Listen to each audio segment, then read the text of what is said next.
Prophétique TV, la chaîne qui vous édifie.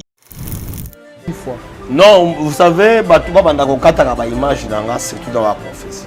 Et puis ça qui bango na moni trouble na gouvernement. Na Lubakango awa. Et puis là on a un message moko très puissant. Très puissant. Nous avons 5 généraux. Bazobima. L'armée. Bako disparaître. Mais bako kanga 3, 2 comme on a. Des bons. Et puis, Dieu m'a dit ceci. Dieu m'a dit. Il y a une petite déstabilisation. Mais cette petite déstabilisation, c'est pour faire tomber des grandes têtes. Prophétique TV, la chaîne qui vous édifie. Que Dieu protège notre président Félix Tshisekedi. Et je lui parle en regardant mon président. Exactement. Tu as fait ta part. Oh, Gaïko Sala. Laissez à Dieu maintenant de faire sa part pour le pays. Parce que c'est le temps de Dieu. Ce que je vais te demander à toi est que au bon de la macasse. Prophétique TV, la chaîne qui vous édifie. Voilà, le retour sur ce plateau, mesdames et messieurs. Alors l'homme de Dieu, c'est la ministre Thérèse Kaikwamba Wanye. Voilà, c'est la ministre d'État, ministre des Affaires étrangères, coopération internationale et francophonie. Il y a une ministre de l'Affaires étrangères. Mais le retiki nga aujourd'hui alimbe sende konaye. Na magamunyo so bloqué ka elo wana. Ting place wana ndeka ba. Na lobby aza muto nzamba ponye na moment oyo pe aza na msala munene na mbu. Amen. Que l'esprit du pardon entre dans son cœur. Amen. Parce que le diable azolinga alinga ki aleke la batumi balé. Proche na yemo kona leki na pas frustrer motema na. Tango kozala kanda Satan akokotse biloko oyo kosala ke a travailler malamu te. Amen. Parce que ces deux personnes là oyo apembena leki na sont très importants à ses côtés. Prophétique TV, la chaîne qui vous édifie. Na kesu na hôpital mususu. Docteur ayisinga te maman ndenga zabwe asali na zenité. Eza kyste na myome nde ezo déranger maman. Faut na pesa. Mbongo asenga ngo za ba $28,000 pour passer la nyonso na ba kanyo sa opération. Prophétique TV, la chaîne qui vous édifie. Mais 13 mois déjà en haut. Hôpital baloba nini? Badate nyonso batia ngai eseleka. Toto okena papa yango babieze suzemi te ya kiste. Na chiji.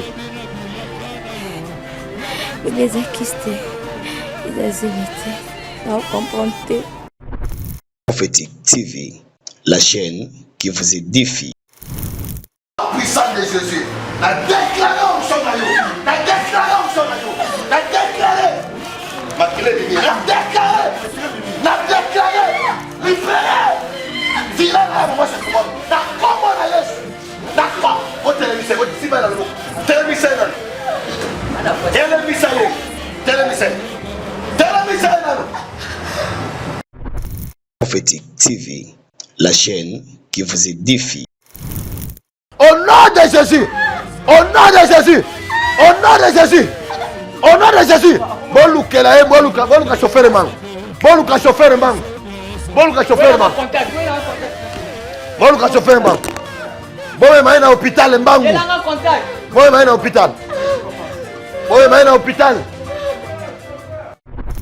Prophétique TV, la chaîne qui vous édifie. Vous êtes nombreux de nous suivre partout dans le monde, mesdames et messieurs. Je vous dis bonjour, bonsoir. Ici, c'est votre chaîne Prophétique Télévision. Une chaîne authentique, vraie, édifiante pour le peuple de Dieu.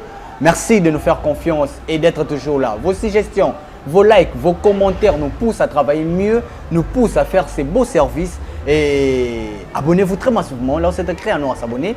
Appuyez ou cliquez. La cloche qui va sortir nous sert à avoir des notifications. À chaque fois qu'il y aura une émission en ligne, mesdames et messieurs, n'hésitez pas à appuyer sur la cloche pour avoir de belles émissions ici. Ciel ouvert. Ciel ouvert, bon, je vais le dire parce que c'est une émission bilingue. Et là, qui s'y était, l'icole fungwami. Kolo alobi. Alors, nini ekitaraton l'icole fungwamara. To monaka. Bon, monaka on peut dans le jardin botanique. Ici, je suis chez le prophète Samuel Wanzambi. Paroisse Chilo, sur l'avenue Souvenir numéro 133 bis, entre Tamak et 24. Donc, sur le 24, au côté de Tamak, juste dans 4 on a payé pancarte, photo, et Zawana, il y a le prophète Samuel Wanzambi, ainsi qu'il y a apôtre Moïse Kasongo et Zawana. Aujourd'hui, je suis venu juste pour poser quelques questions. Je vais un peu décortiquer ce qui s'est passé le 12 juillet 2025 dans le jardin botanique. Avant de parler d'autre chose, moi j'étais là. J'ai expérimenté la grandeur de l'Éternel. J'ai été aussi prophétisé. Parce que je bénéficie de la grâce de l'homme de Dieu, né Nazarane. Mais l'authenticité où est les gars qui placent Wana, je veux un peu marteler sur ce point. La généalogie, c'est-à-dire que ça nous arrive que le prophète a prophétisé pour Nabiso. Le lot en tout cas, nous avons ouvert et puis nous avons loba pour le prophète Samuel. Pour nani n'est pas battu poto auquel n'a rien généalogie de Hiroshima depuis auquel n'a pas coco ba cousin ba femme n'a bateau ba kufa nyonso babima qui place Wana. Avant d'appeler ça mosala nzambe moté, j'aimerais que Becker avec vieux Jacques bozulanga kaka parti oyoyo, l'homme de Dieu commençait à prophétiser pour la dame. J'ai oublié le nom de la dame, mais elle était là debout. Tant que le prophète batelema ki mi balé habillé nan abani na kolobelaye alobelié mobimba famille naï makam na ono c'est comment qui wana. Suivons d'abord l'extrait de cette partie-là, partie oyo estomaka kinga, partie oyo lekela kinga, comment l'homme de Dieu peut arriver à kokota na dimension spirituelle, ya ko simba si na couche oyo et bon mamaki et puis na ba problème ekota qui c'est parce que neko cousin wana kufaki. C'était comment? Suivons et on va se retrouver tout juste après. Prophétique TV, la chaîne qui vous édifie.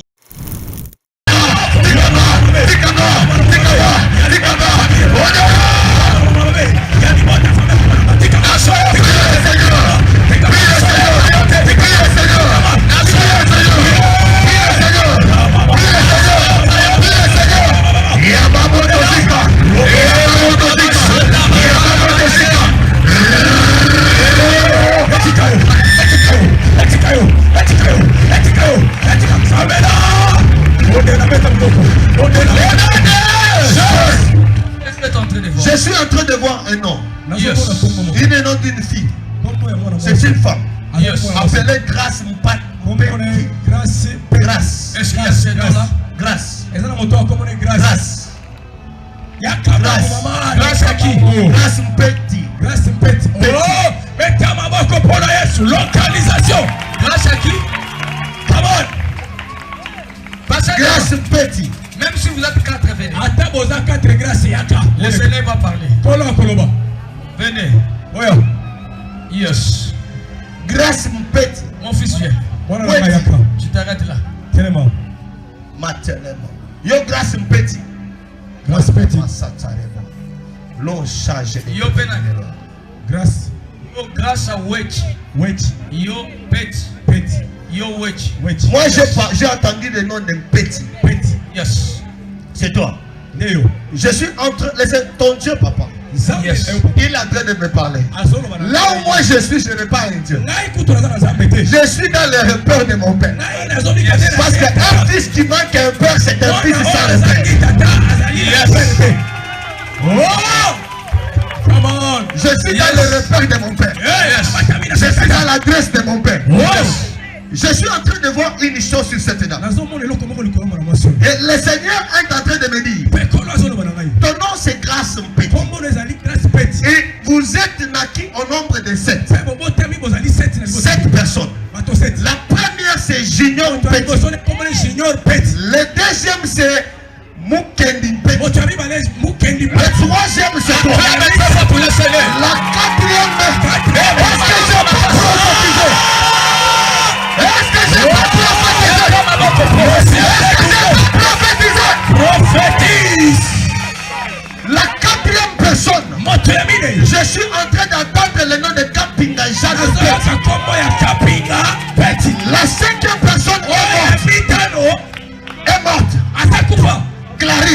Il est mort à l'âge de 18 ans. Je peux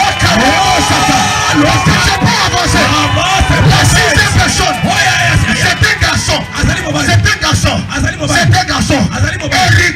Héritier. Il est fou.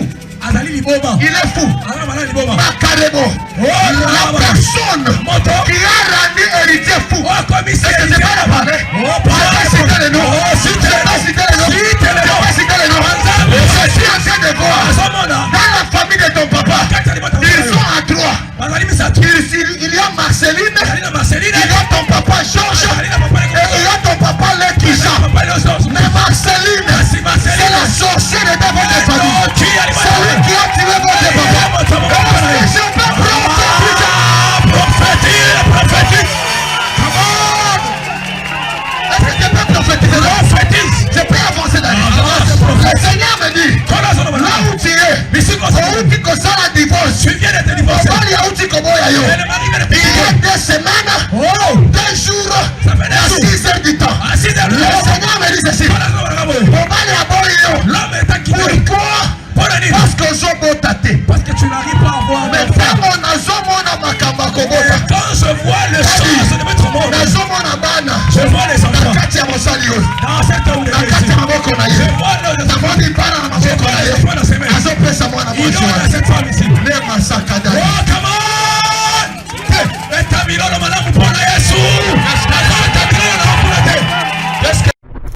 Prophétique TV, la chaîne qui vous édifie.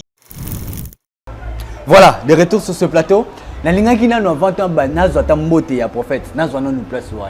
L'homme de Dieu, c'est vrai, ma santé m'avait dérangé, votre prière aussi m'a aidé. Amen. Les respirations, de tout et tout. Alors, moi, absence Wana, je suis béni d'être avec vous aujourd'hui. Bonjour et bienvenue. Que le Seigneur Dieu vous bénisse. Je suis béni, l'homme de Dieu. On peut prier. Oui, l'homme de Dieu. Dieu, nous te disons merci pour ce moment de grâce et de gloire. Que ton nom soit sanctifié, élevé, na kombo na Yesu. Amen. Amen. Nzambalo la bikisayo. Amen. Et puis na remercier Nzam. Un jour, j'étais dans la prière. Dieu m'a dit, il faut que je prie pour tous les gens que je prie avec. Amen. Et j'avais vu les gens qui seront ciblés. Tu étais la première. Amen. Mais Dieu que je sers n'a pas voulu que le mal t'arrive. Amen. Yango abatela kiyo. Amen. Pour nous protéger le couple. Amen. Oui, tu as tellement trop combattu. Amen. Et les gens cherchent à voir notre échec. Amen. Mais avec Dieu, nous ferons des exploits et des grandes choses. Amen. Ce qui va dépasser la pensée des hommes. Amen. Dieu est grand. Dieu est grand.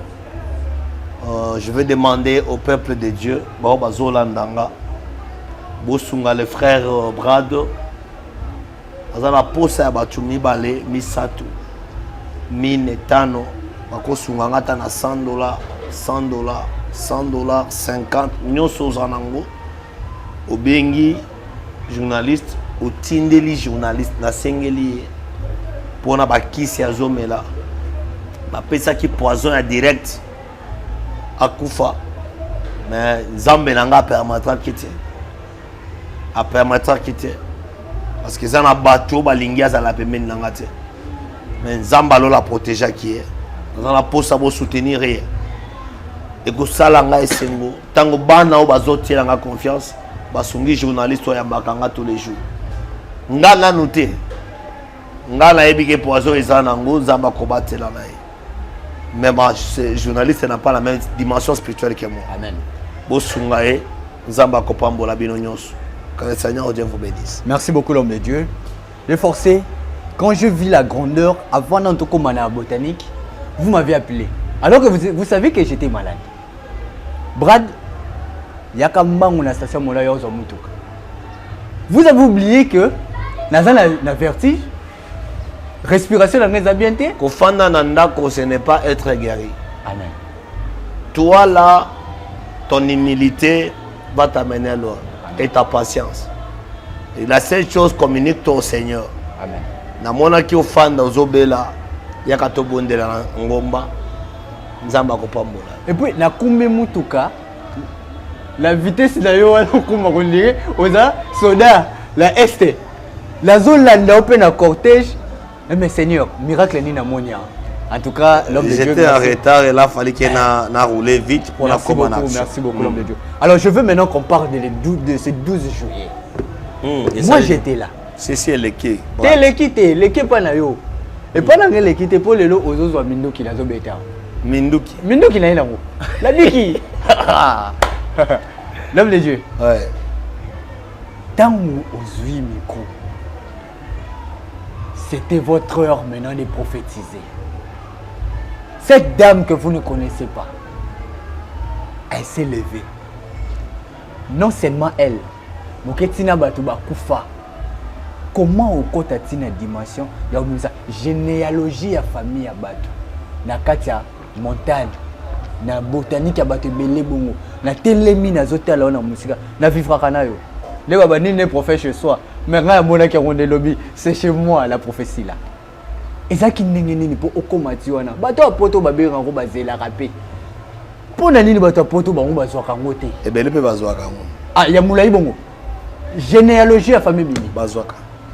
C'était comment l'homme de Dieu décortiquer les gens tu sais, moi ce qui me perturbe est que tango mutabe ngakanga, ça kola ponanga. Et ça kalokola mutachenga na examen moko à piège. Ah OK. Mais sur une zamba lingi koloba na loba kalanga. Cette grâce, je remercie le Seigneur de me faire grâce. Vous savez, il y avait une garnison des prophètes, des fils de mon père l'apôtre Moïse Kassongo. Et je les salue en passant, mon papa, bonsoir. Ce que je fais, ou bien le Seigneur m'a utilisé de faire ce jour-là, c'était une grâce.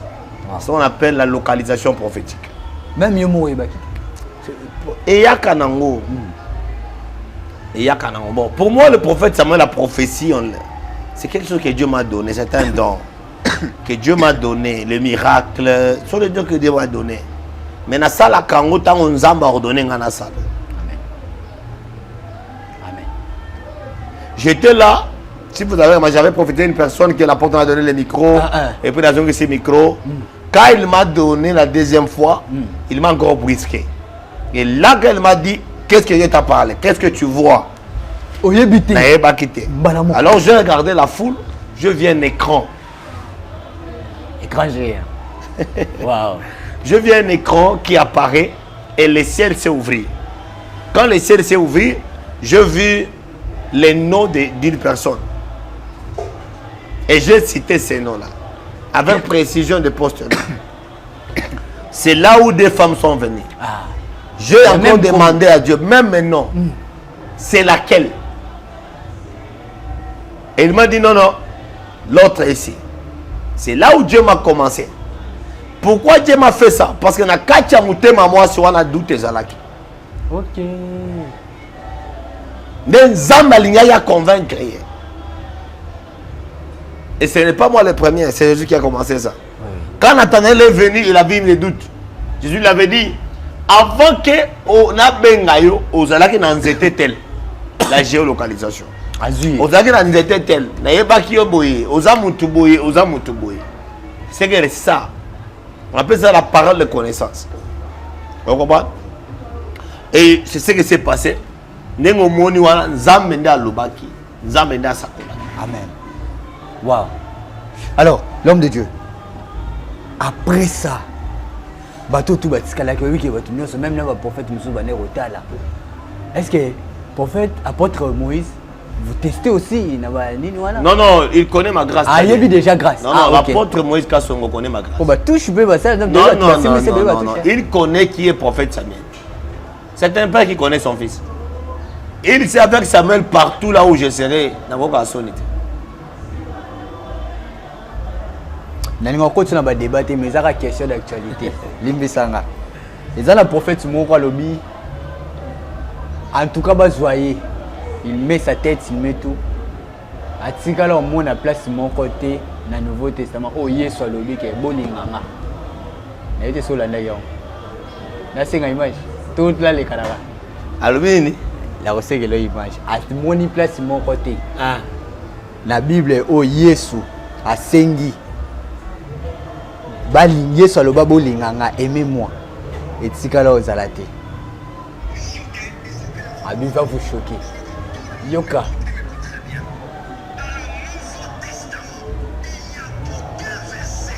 Aucun verset où Dieu a demandé qu'on l'aime. Il n'y a aucun verset. Bato basali yango bani na ebité ceux qui pour critiquer. Nga et bato critiquer ne Ba lobi akosi ba verset ezali bato bamisi na ba verset. Na ebité est-ce que na boy na soko mono ko lobate petiki. Yo mo moni là like ça va la TV toto tika ka. non. Ah là tika. C'est selon sa connaissance. Parce que dans la connaissance de la Bible, que Dieu lui-même c'est l'amour. Parce que qui peut aimer l'amour? Amen, merci beaucoup. C'est fini. T'es tout tiki. Et si les là. Dans l'amour déjà c'est Dieu. Dieu c'est l'amour. Alors comment vous conseillez sous bateau le calon versé? Alors comment? Dieu c'est l'amour. Là où il y a l'amour, il y a Dieu. Là où il y a l'amour, il y a tout. L'amour couvre toute une multitude de péchés. C'est Dieu qui couvre une multitude de péchés. Amen. Alors quand tu dis, tu vas demander à l'amour d'aimer l'amour. Merci beaucoup l'homme de Dieu. Tous les cas, t'es tiki. Là on a que ça va répéter la tiki ka beaucoup. Yo de yoki et sili. Merci beaucoup l'homme de Dieu. En tout cas, on sait en Zambie, sagesse d'intelligence wana. Faut Non, yo tika ko péché kanga. na piège au l'homme de Dieu. Ngala ngaba conflit na basali en Zambie. Na profil na s'appelle pour la nuit. Oyoki oboyi même là avec sa image. Non mais c'est inutile. Il a parlé selon sa connaissance. Nous connaissons en partie. OK. Nous connaissons en partie. Merci l'homme de Dieu. La kagi la parenthèse la tiki. J'aime votre humilité là de dire non l'exaté. Mais l'amour seulement. Dieu c'est l'amour. Mais non vous voulez qu'on Comment l'amour peut dire aimez-moi? Aimez-moi. Merci beaucoup l'homme de Dieu. Alors est-ce que le message pour les pays? Déjà une fois. Non, vous savez, Batouba Bandako Katanga ba image nanga surtout dans la prophétie. Et puis ça qui bango na moni trouble na gouvernement. Na Lubakango awa. Et puis là on a un message moko très puissant. Très puissant. Nous avons 5 généraux. Bazo bima. L'armée. Amen. Bako disparaître. Mais bako kanga 3, 2 comme on en a. Des bâtiments. Et puis Dieu m'a dit ceci. Dieu m'a dit. Il y a une petite déstabilisation. Mais cette petite déstabilisation, c'est pour faire tomber des grandes têtes politiques. Amen. Car la paix vient de régner en RDC. Amen. Je vis ça.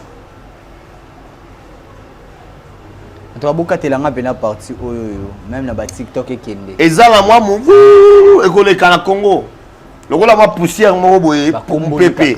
Hein? Ouh, poussière et métier pour kimia. Mais il y aura des morts. Je ne sais pas, je n'ai pas vu ça. Amen.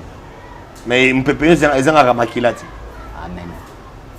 Mais de toute façon, après mon pépé, wana, bako découvrir biloko que Dieu protège notre président Félix Tshisekedi. Et je lui parle en regardant mon président. Eza tango yakobondela. Tu as fait ta part. Oh, gaiko sala natanayo. Laissez à Dieu maintenant de faire sa part pour le pays. Parce que c'est le temps de Dieu. Ce que j'aurais te demandé à toi est que au bon de la makas Zamba Sungayo pour approcher Mingi Basali en Zambie.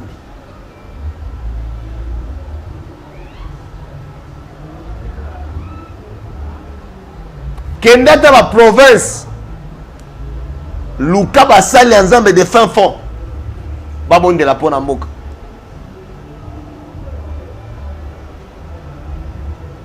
Zam azapre. kotala kombo ya mutu te parce que aza na kombo na mboka a pasteur aza na kombo te. Dieu a besoin luka na fait fond. Bon ba batama ba ebani te. Les restes oh Élysée, il y a ceux qui n'ont pas encore même touché. Les onctions n'ont pas encore touché, ils sont là. À Luka. À Tchabangon, 40 jours, il y a chambre haute. Il m'a dit bandati. Il y a un kati, il y a un kati. Après 40 jours, Rwanda, ils ont un logo Nzamba Kosala.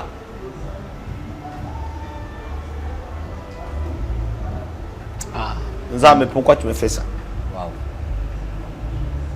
Et ça les lots Nzamba Kosala et Makasi. Et je prie aussi pour la ministre des Affaires étrangères. Oui, oui. La maman Madame, qui je ne connais pas son nom. Oui, oui. La maman, le nom m'échappe aussi. Ah. La maman doit prier beaucoup. Elle est vraiment vaillante, la dame. Je prie aussi pour elle et je prie des jours de jeûne pour elle. Zamba Batile. Et le Seigneur m'a dit qu'elle pardonne sa soeur. La ministre pardonne sa soeur. Je ne sais pas ce qui s'est passé. Wow. Parce que Dieu lui a mis Wow. pour une mission déterminée pour ce pays. Wow. Wow. Quel est le cœur de pardonner? Wow. Parce que c'est une Esther Wow. de ce pays. Zamba Pambola, maman. Wow. Maman Thérèse. Maman Thérèse. Zamba Pambola. Wow. Naebi ete na mona ete. Zamba Pambola. Merci beaucoup l'homme de Dieu. C'est ainsi dit l'Éternel. On ne peut pas commenter. Le bébé l'été. Mais question comme moi, il y a un problème toi nango. Bateau baza pembe na bokonzi. Balukaka bato ba kombo. Il paraît le dimanche passé, ceux qui sous basa dans Nzambe ka ba kombo ekenda ne ba kenda okuta na suna chef de l'État. Non, omoni e wana ezotalanga te. Yo peska message au kolo. Ngala ABC chef de l'État. Na yebaka mwa kutu akende kokutana na yebite. Mais eloko na koyebisa bango. Soki bozwi grâce ya okuta na chef de l'État. Bolobelaka un message Nzamba lobi. Kolika ko créer ba message pour na ba se osepelisa motema na ye. Amen. Le temps ici. Vous savez, le temps ici. C'est un temps critique pour ce pays. Amen. Le plus critique, plus que tout ce qu'ils ont fait des accords là, le temps ici. C'est le temps où le diable cherche le dernier coup. Ok. Filmez ici là. Le diable cherche un coup là qui va se passer. Mais Nzamba lingite. Amen. Amen. Ngai nazalaka politique te. Ah oui. Je ne suis pas ni pour ni contre. Oui, oui. Je ne suis pas pour le président ou contre le président. Je donne les messages comme les prophètes. Amen. Qu'il soit bon ou mauvais, Vous donnez le Zambe azana projet na emolai. Amen. Et puis Félix akufa lelo te. Bobo sanelo kwa. Mutu nyoso akwa la message wana. Ogoga soni. Akufa lelo te. Azali. Aza. Merci beaucoup l'homme de Dieu, gloire à Dieu. Et je pense que tu auras tout mon collègue pour Batubazane Belé, monsieur Yambagi Bakei, mais au Baninga les Canal TV. Je ne sais pas comment on va faire avec le temps. La bande Kuboya na banda koyamba su batu na plateau. Oh. Ouais, baya kana église. Ah, kaka wana église. Baya kana église bakoti na kilte Nzamba asa aloba na bango lokola batu nyoso na kilte. Na culte. OK. Parce que tango lobi ke na yambaka batu bazana ba mituke Nzamba bazo limiter Nzamba. Amen. Nzamba azana ba limite. Voilà, tout ça maman moko azawana papa oyo. Je sais pas si c'était quoi le problème. Suivons d'abord notre publicité parce que déjà le 15 l'homme de Dieu en Afrique du Sud. Nazo bima le vendredi. Le vendredi, l'homme de Dieu a voyagé pour Afrique du Sud et il va faire beaucoup de temps là-bas. Nous allons suivre. Suivons d'abord la vidéo de la publicité de l'homme de Dieu et à Place Azokende et on va se retrouver tout juste après pour recevoir nos invités. Shalom peuple de Dieu de partout là où vous me suivez, c'est votre humble serviteur le prophète Samuel Ouanzambi de l'église de la Restauration, le fils de l'apôtre Moïse Kassongo. Bana Johannesburg, Bana Cape Town, Bana Durban, Bana Pretoria, Bana South Africa, partout là où vous nous suivez. Rendez-vous Ezamoko le 20 Tobandi consultation prophétique na adresse Oyo Mwanabiso à Cape Town à Zopesabiso Bolanda. Shalom people of God. I'm a prophet mission, the representative of the community of churches of restoration through Jesus Christ here in Joburg. Our leader, founder, and the legal representative is Apostle Moses Kasongo. Our church is situated on 37 Bashe Street, Windsor East, Randbeck, Johannesburg, South Africa. Thank you. Pour Outi Kolanda adresse, partout là où vous nous suivez. Nazobenga bino na programme du 20 Kozangate. Le 20 to bandi déjà koyamba batu yaka ozwa lobiko ya Nzambe, yaka ozwa lobiko ya Nzambe, yaka ozwa bikamo Nzambe. Nzamba zo sala orataki première phase, otoyaki na apôtre deuxième phase. Toyeko fongola yo orataki programme wana. Le 20 tozali déjà à Johannesburg et après tozali à Cape Town. Soyez bénis, koratete, soyez bénis. Prophétique TV, la chaîne qui vous édifie. Voilà, le retour sur ce plateau, mesdames et messieurs. Alors l'homme de Dieu, c'est la ministre Thérèse Kaikwamba Wanye. Voilà, c'est la ministre d'État, ministre des Affaires étrangères, coopération internationale et francophonie. Il y a une ministre des Affaires étrangères aux USA. Mais le retiki ngara olobi ali mesande konaye. Donc na makamunyo so bloqué ka ilo wana. Ting place wana ndekara. Na lobby aza muto nzamba ponye na moment oyo pe aza na musala munene na mbuku. Amen. Que l'esprit du pardon entre dans son cœur. Amen. Parce que diable azolinga alinga ki aleke la batumi balé. Proche na ye moko na leki na pe ba fistre motema na ye. Tango kozala na kanda Satan akokotse biloko oyo kosala ke a travailler malamu te. Amen. Parce que ces deux personnes là oyo ya pembe na leki na ye sont très importants à ses côtés. Ah ok, tu n'as comprendre. N'engeka naïba, tu as pour le kelenga moi mutu. Papa, tu as na maman awa, na papa, ba on dembe ko luka yo. Maman, mbote Mbote papa. Papa, mbote. Oui, mbote papa. Moni maman za olemba yo koloba. Kombo na. Oui, kombo na nga papa Christian. Papa Christian. Obo na chapeau. Oui, papa Christian. Maman Naomi. Maman Naomi. Binombo ya koluka. Si. En fait, batu ya koluka o. Papa. Likamola bino nini papa? Merci papa pour la parole. Et au coup d'ailleurs après émission, après des services. Premièrement na sepel na nous. Pour pas na bebisi bambongo. Pour na kutana mosala nzambe, il faut foutre ba taxe. Pesa boye pour mon papa. Mais awa na ye malgré tout air pour battre bazaki belé muta suka ondimi o yambanga na fuche logote na leki mbala moko direct na kuta inao eloko liboso na moni vraiment za musala ya nzambe yango wana ba côté to uti na maman dépasser mbongo mes solutions zati même ngao na oloba otso moto molata ba fula maman molata ba fula molata ba chapeau boy po soni ekomi na quartier ngalo ko na saka cop na ngala kinaka Dubai ba ko be ngande kisi Madame Ndenga Zao Azana Zemi yango ils ont déjà 13 mois. Ils ont déjà 13 mois. Madame Azobotati. Partout au Tamboli, babimisi famille na yemoko bandoki. To lo bana suna ba yekuta boya famille mubimba. To kesu su kota ba pasteur mususu babimisi su famille na ngamo ko susu mobali bandoki. Na kabwana ba famille na ngabe ba solution zakati. Et ça ndé ko moko to sala kanaye na bito za ina service mona ngomba. Kwa hiyo service mona ngomba ndé ko mwa za ka wana lo ba makambo esale mape ko kisama.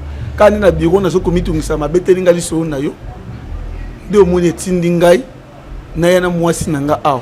Na banga kikutu na bite. Partout na tambole yo bazo senga bambongo na ko ya pe ko senga mbongo. Asinga te kene menga mo pe na ye na monike na leki na ngai na pete. Na kuta ina o papa to sambwe l'hôpital balobini. Oui papa toke na hôpital ndo tuninga docteur alobi nini wi nakendaki na bopito nake na hôpital ya liboso docteur ayebisinga mama aza na zemi entre mama to mwana na pona moko azala vi to moko akufa mais lokwa na linga mwasi nanga mingi na bi jamais na chargé dans l'hôpital po kisasa ba mutu nyonso mwana te na ba médecin za médecin te na kesu na hôpital mususu docteur ayebisinga te mama ndenga aza boye azali na zemi te eza kiste na myome nde ezo déranger mama fona pesa mbongo asenga ngo za ba $28,000 pour passer la nyonso na ba kanyo sa opération 28,000 faut opérer maman nde na lobaki jamais nzambe o nga na sambelaka fois loba docteur aza mutu maza nzambe te malgré tout atambo pe na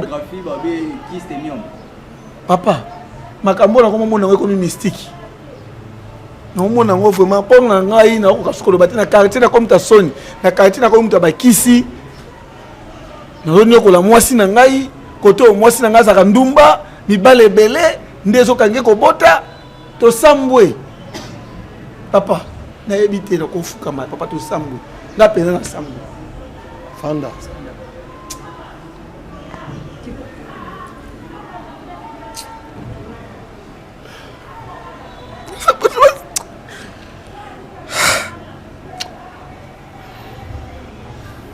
mama ko loba muke ebité ce qu'il y a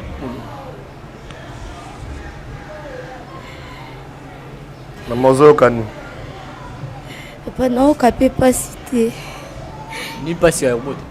Er moi esali opasi er mokono normal mais 13 mois déjà yango oyo hôpital balobaki nini badate nyonso batia ngai eseleka totoke na papa yango babi eza esuzemi te eya kiste na shiji babi eza kiste eza zemi te naocomprendre te yango nayepa na yo nzambe na yo asala papa onga nakomi nanga na suka médecin alobi mobali nanga mpona entre ngai to mwana naomona mama moko na Paris na porte de Pantin précisément na Pantin comme on est Monique azana Monique mais on a azan de konanga côté papa moi tata moi c'est biso liboso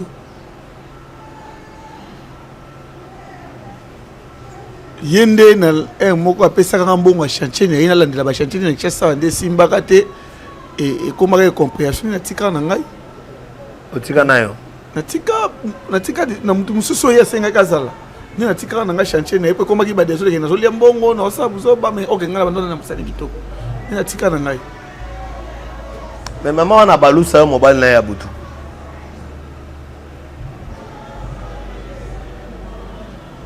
bolingo nyonso bandaki kolakisa yo wana parce que na butu ozalaki mobali na ye mama Monique oza na Pantin na Paris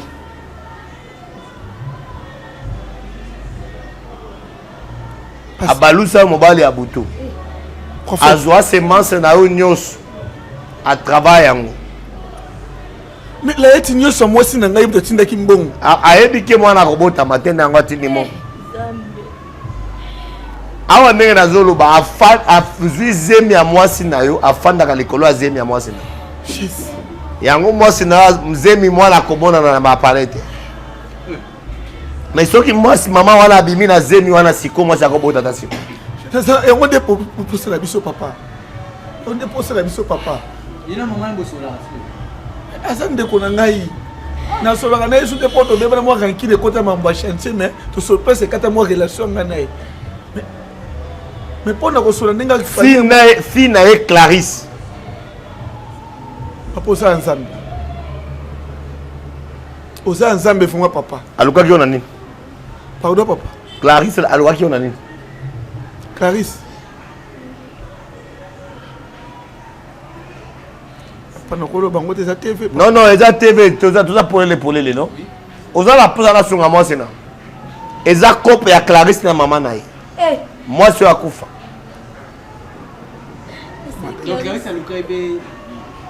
non Clarisse na ye papa oza ya nzambe Clarisse abandaki koluka babima na ye papa oyebi yango ndenge nini otiaka bakamera na bandeko ya bato ndenge nini non calme toi ozopanike na nini eza eloko ya simple bakenda ntina hotel ntango ayaki kotala makambo lupango na bango akenda ntina hotel mais eloko ekamwisa garçon akompanda yango te abonaki yango lokola bajoue ye grand chéri aleki ye bakóma na kati na chambre na mbeto atelema te atelema te ye wana za ok c'était prévu coucher na Clarisse tant moi ça na zemi à 7 mois coucher na Clarisse après qu'on coucher na Clarisse tant à kozongela mwasi na ye zemi wana ebima mwasi a saigné pendant toute sa vie à kufa non tika nanu mama eza makamba ko bunda awa te eza makamba ko bunda awa te s'il vous plaît non calme-toi mon frère eza makamba ko bunda awa te eloko ya kobunda ezaka na nzemi efungwa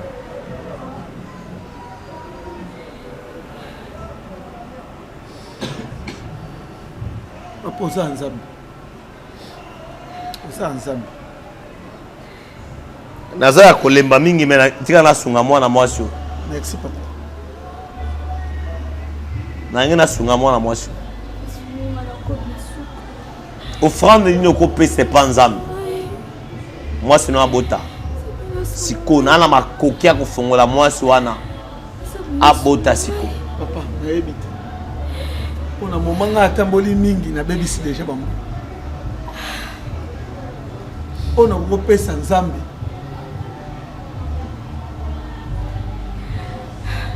nayebi te bema soki oboti topesa ta terrain yoka nayebisa yo eloko eza ke nangi nafunga mwasi na yo mais il faut osala offrande moko eza consistant tomisaka ndoki wana ozo comprendre yango na ndimi napesa ta terrain nanga mona imbaseke otonga ta ndako ya nzambe tika makambo baterrain wana tosola nano na mwasi merci papa boyelanga ma ya miracle boyelanga ma ya miracle zwa ma ya miracle wana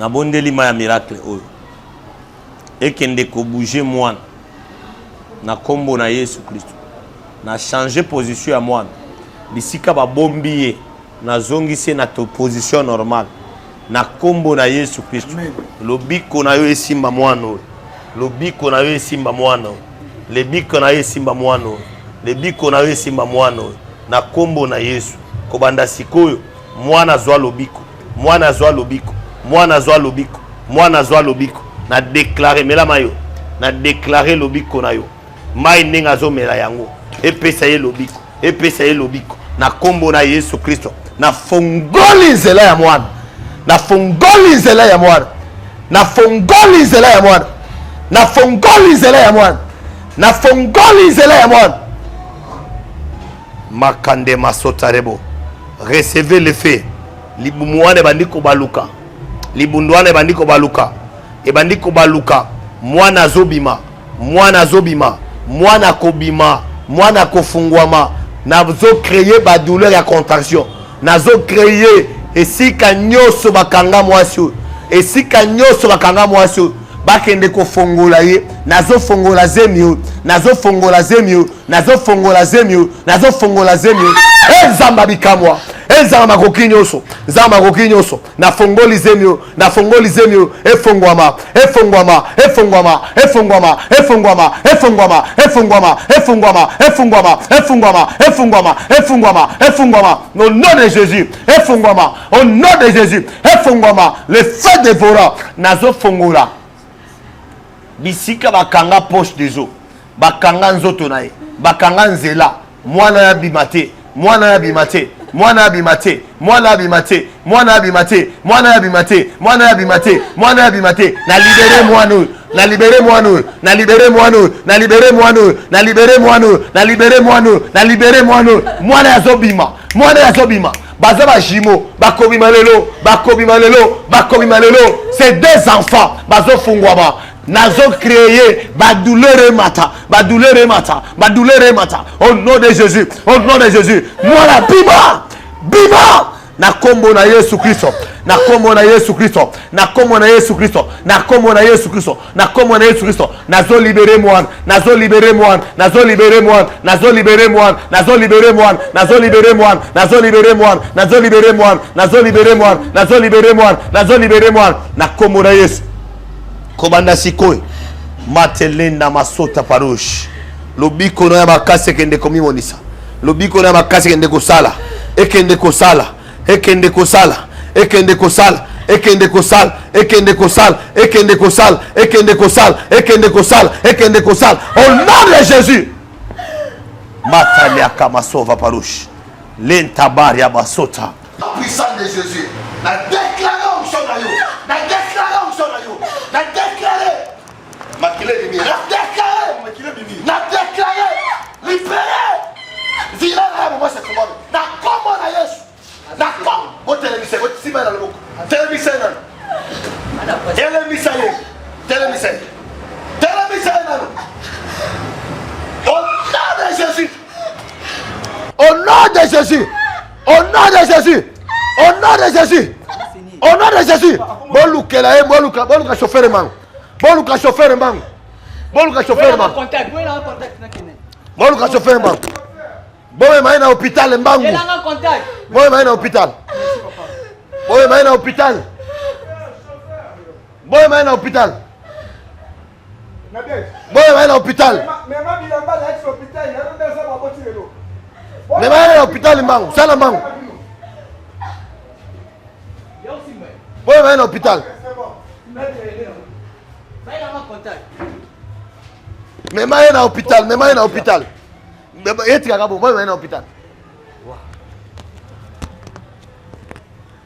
mais maina hôpital tout de suite mbangu mais maina hôpital tala ndenge nza basale bikamo mama oyo azokende kobota sikol cameraman moko akende kolanda ene boye maina hôpital balandela mbangu balandela mbangu mais maina hôpital mais maina hôpital mais maina hôpital Seigneur de ce qu'il a venu de faire journaliste gloire à Keina maman à l'hôpital tu as la clôturer émission que Nzamba la uti ko sala 13 mois botakate yo makile bibita ndenge paza d'église mobimba Nzamba fongoli maman dio de la chair tala makila dio de la chair maman fongwami zemi 13 mois na simple prière Nzamba kangoli aboti Nzamba pambola bino biso bolo na nanga plus de 143 81 26 20 680 c'est votre humble serviteur le prophète Samuel Nzambe benganga lole ko fongola melayo shalom na sengi na bato ebele makasi na moment oyo bokolanda na ba émission zoya numéro nanga ko changer parce qu'on a découvert beaucoup de choses na ba manigance ba nekoleka on a découvert beaucoup de c'est mon numéro maintenant là on va changer le numéro de quoi de l'appel Vodacom. On va changer ça, on va commencer à utiliser mingi numéro à Paris en entendant tout le numéro Mosusu numéro à Paris à plus 33 au benga numéro wana okozwanga facilement Zambalola apambola yo. Merci. Prophétique TV, la chaîne qui vous édifie.